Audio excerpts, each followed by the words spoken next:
আমরা একদমই করব না। আর হচ্ছে এই যে রেডিয়েশন, এটা যে শুধু বাচ্চাদের ক্ষতি করে তা না, আমাদের বড়দেরও ক্ষতি করে। কিন্তু আমাদের বাচ্চাদের যে স্কাল্প হয়, মানে আমাদের মাথার খুলি, সেটা কিন্তু মানে অনেক সফট থাকে, যেটা ম্যাচিউর হইতে অনেক অনেক বছর সময় লাগে। তো আমরা জেনে না জেনে আমরা আর আমাদের বাচ্চাদের ক্ষতি না করি, আমরা এখন থেকে সবাই সচেতন হই। এমনকি ধরেন আমি সচেতন, কিন্তু আমার ফ্যামিলির অন্য মেম্বাররা হয়তো বা এরকম কিছু করছে, হয়তো বা তাকে বললে সে দুঃখ পাবে, এইটুকু দুঃখ না হয় আমরা দেই, তাদেরকে বুঝিয়ে বলি যে এরকম করলে বাচ্চার ক্ষতি হয়। আমি আশা করি কেউই চাইবে না যে কোনো একটা বাচ্চার ক্ষতি হইতে। আমরা এখন থেকে একটু সচেতন ভাবে চলে।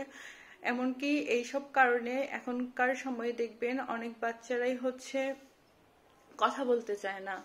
তারা হচ্ছে তাদের নিজেদের মধ্যে একটা আলাদা ওয়ার্ল্ড তৈরি করে নেয়। তারা হচ্ছে সেইভাবে কমিউনিকেট করতে ভালোবাসে, তারা হচ্ছে হিউম্যান ইন্টারাকশনটাই পছন্দ করে না। দেখবেন অনেক বাচ্চা আছে যে হচ্ছে তাদের স্পিচ ডিলে হচ্ছে, এসব কিন্তু মোবাইল ফোনের কারণে। আবারও দেখবেন অনেক বাচ্চা আছে যে তারা হচ্ছে মানে মানসিকভাবে তারা একটু বিকারগ্রস্ত হয়ে যাচ্ছে, তাদের দেখতে সুস্থ সবল ভাবেই যারা হচ্ছে জন্ম হয়েছিল আর কি। তো আমরা হচ্ছে সবাই ফোনের বিষয়ে সচেতন হই, আর হচ্ছে আমাদের আশেপাশে যারা আছে সবাইকে সচেতন করি। আমি আমার এই ভিডিওটা আপনারা চাইলে আপনাদের যারা নিকট লোক আছে বা হচ্ছে যাদেরকে জানাতে চান এই বিষয়ে, হয়তো বা আপনি সরাসরি বলতে পারছেন না, তাদেরকে ওই ভিডিওটা পাঠাতে পারেন। ধন্যবাদ সবাইকে এতটা সময় দিয়ে আমার ভিডিওটা দেখার জন্য।